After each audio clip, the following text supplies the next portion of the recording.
So, ladies and gentlemen, forgive me if I look like I'm a bit tired. I've got a lot of sleep in my eye. When you fast, like I did yesterday, oh my God, just to grab some food the next day is fantastic. And by the way, I'm fasting, or I did fast for health reasons, not for any other kind of reason.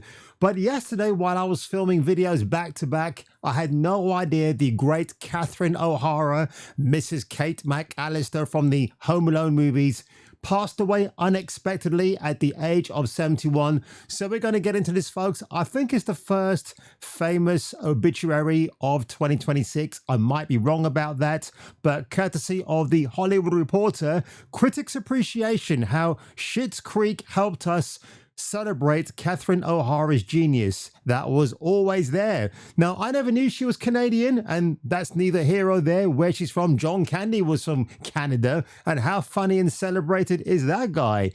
So from SCTV to Christopher Guest mockumentaries, O'Hara's legendary comic legacy was already secure, but Schitt's Creek allowed viewers to rediscover a timeless talent. And now, for the record, I've not seen Schitt's Creek. I've actually heard it's very, very funny, but I just want to focus on this part here of the actual article. It's a good in-depth article here from the Hollywood Reporter.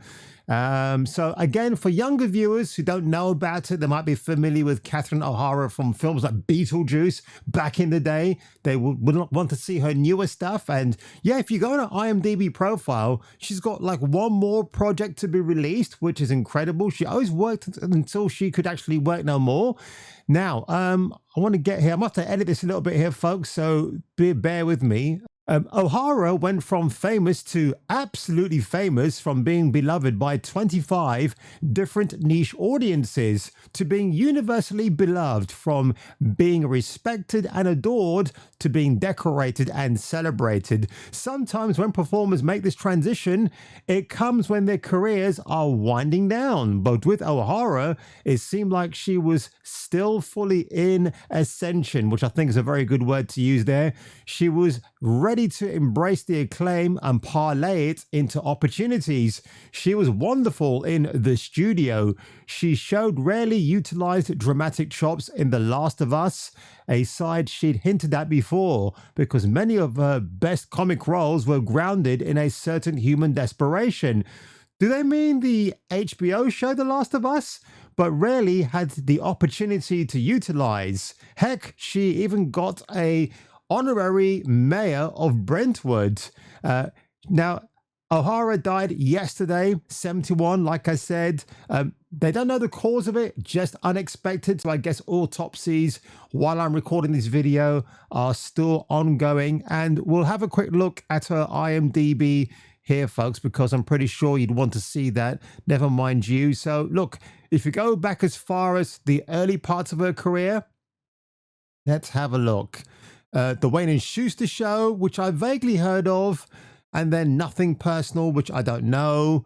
Again, a lot of Canadian TV work here. After Hours as Gail Martin Scorsese, which, by the way, absolutely crazy film. You need to be on a copious amount of Coca-Cola and anything else to get you through the film. Not because it's bad. Griffin Dunn is the main lead of the film, and I think Rosanna Arquette is in it as well. I might be wrong about that. But it's an incredible film. Heartburn, Jack Nicholson and Meryl Streep, Beetlejuice, Delia, she's great in that film as well. Dick Tracy, which, by the way, I have to locate that on Blu-ray. Dream On, one of the best HBO shows ever. I need to buy that. Brian Benben, who's married to Madeline Stowe. My goodness, before Sex and the City, this was the show that you watched as a young adolescent male. Trust me, if you know what I'm talking about, you know what I'm talking about. Home Alone, which for me is where she really did cement her reputation as a beloved fan favorite. It's great. I absolutely love this woman. I'm going to leave you with one last scene in a few minutes, but I wanted to show you what Macaulay Culkin did here because I thought it was very sweet, actually. So on his Instagram account of Culkamania, he said, "Mama, I thought we had time. I wanted more. I wanted to sit in a chair next to you. That's so sweet. I heard you, but I had so much more to say. I love you. I'll see you later." That's so sweet, because I think There was, and I love Macaulay Culkin, by the way. I think he's actually just fantastic. I think that Caesar Mrs. right there. She looks absolutely stunning. But I think there was talks that they were going to try to bring back Home Alone. I don't know if it was going to be another film or a sort of a spin-off like Cobra Kai for Netflix. I might be wrong about that, guys. But that's the early talk I heard about last year when they might be bringing the cast back, which I think would have been maybe not a good idea in respect of everything. And yes, if you want to see what Catherine O'Hara looked like before she sadly passed away, that's actually her then. I think she aged very, very well.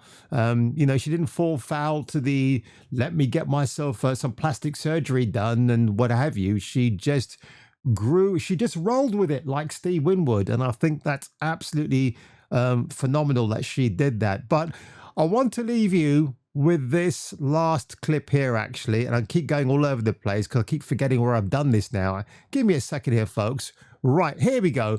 So Home Alone 2 and obviously Home Alone 1. I watch these films every Christmas or around December time. Never get enough of them. But in Home Alone 2, this is the absolute best line in the entire movie.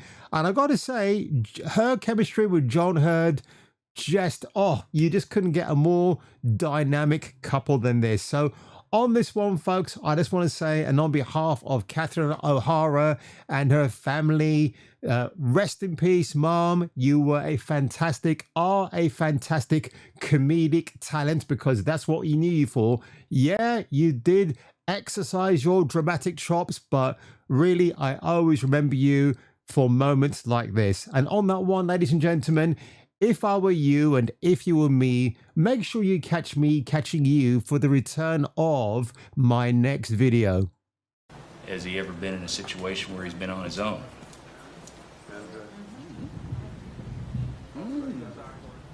As a matter of fact, this has happened before. It's becoming sort of a McAllister family travel tradition. Funnily enough, we never lose our luggage.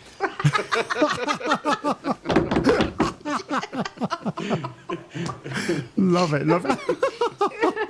The officer's deadpan look is hilarious. He always reminds me of Kevin James for some reason. But anyway, folks, I'll catch you catching me later.